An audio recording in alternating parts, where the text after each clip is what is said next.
Helen Yee here with Eyes on the Game here at Barry's Boxing, being joined by the two-time welterweight champion, Showtime, yes, Shawn Porter. Your fight finally got finalized during the Pacquiao versus Thurman fight week. There was a lot of anticipation, you know, the past few months kind of leading into it, and some rumors saying, is it in August? So how relieved were you when it finally got finalized? You know what, I don't think there was more, there wasn't relief. I think the thing of that weekend was just excitement.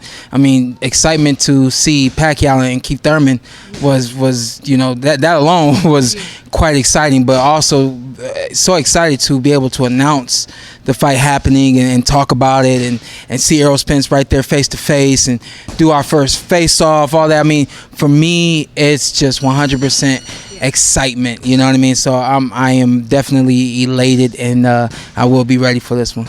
Now, in the press conference, were you kind of surprised by some of the things that he was saying? No, I wasn't surprised because I've seen him through, you know, I've heard things that he's said, you know, in the last couple of months or whatever, you know, feeling like, you know, no one wants to fight him, and, you know, everyone's ducking him, and, you know, things like that, and, you know, I'm too little and he's going to knock me out, you know, all that stuff. That's silly stuff. To me, it's what some guys have to tell themselves to get themselves up and ready for a fight. I don't have to do that. All I have to do is recognize what you do well, what you don't do well, and what I need to do to make you uncomfortable. And you will definitely see Errol Spence as uncomfortable as you'll ever see him in the ring. Now, you said it was the first face-off. What did you see in his eyes or body language that you noticed? It's, you know, he came with an approach that not many guys have come to me with, you know. He came with the approach to tell me, I'm going to knock you out.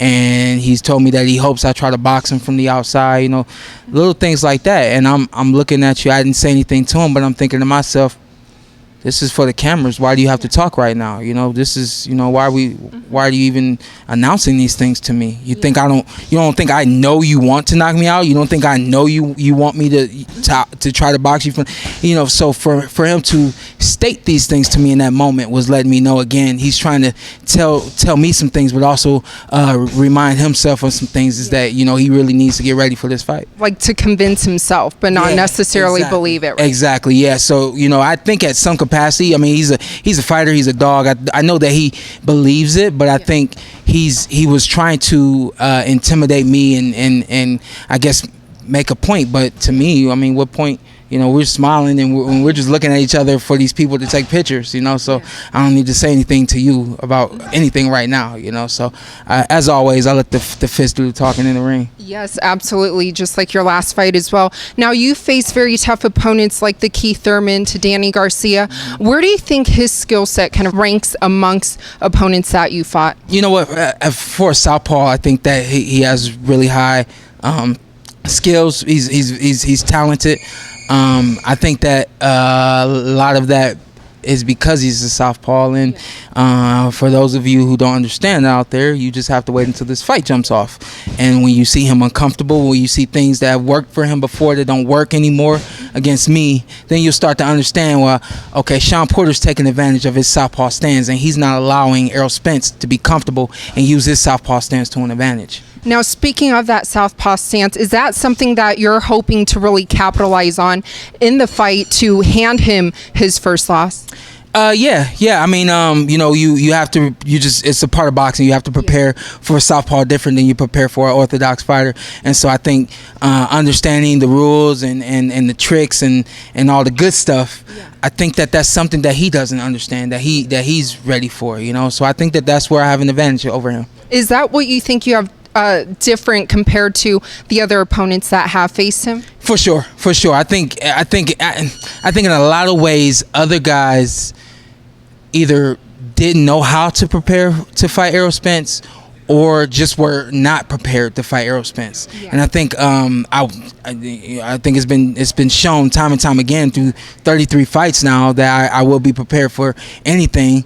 And I think the other thing too is we understand how to get prepared for Errol Spence. We understand how to get prepared for a southpaw. We understand how to get prepared for a tall guy, a rangy guy, a strong guy, so on and so forth. So, you know, I'm telling you guys, man, you know, if you write down the list and you start checking off that list, sooner or later you're gonna start checking things off and saying, oh, he can't do this against Shawn Porter. Oh, he can't do that against Shawn Porter. Now, how do you see it playing out? You know, I see it all. You know, I see me outboxing him. I see me being able to counterpunch him and take away his power, take away his jab. I see myself laying some really heavy punches on him and being aggressive to a point where, you know, it's just really uncomfortable for him and everyone seeing, you know, this guy's great, but Shawn Porter's a little bit better than him tonight. Now, it is champion versus champion. Obviously, a very stacked welterweight division. Yeah. How would you rank the welterweight division? The best division in boxing. You know, giving respect and all that to Manny Pacquiao. I think I put him at number 1, and I think the rest of us just kind of falling in line right behind him. You know, the best part about it is now we know that Keith Thurman is not the best welterweight in the world. Pretty soon we will know that Errol Spence is not the best welterweight fighter in the world, and then pretty soon it's going to be between Shawn Porter and Manny Pacquiao, who's the best welterweight in the world. So, you know, I think there's been a lot of talks for a long time, who's who and where do you rank this guy, that guy. One guy's been eliminated. He's still one of the best, but he's not number 1. And pretty soon you got 2 other guys getting in the ring. You're gonna know who's number 1 there, and then it'll be up to us to figure that out. Is it safe to say that after September 28th, after your victory, that you do want Manny Pacquiao next? Oh, for sure. I don't think there's any other fight out there that's better for me than Manny Pacquiao. Yeah. Now, what would you like to let all your fans know who will be tuning in on September 28th or being there in LA? We at the Staples Center, September 28th. I hope you guys can get the tickets that you want to come out and support. Sit back and watch, man. If you like me, if you like Errol, you don't know who to root for, it's going to be great. It's going to be exciting. It's going to be competitive. It's going to be the fight of the year. Pay-per-view, stay tuned. God bless you guys.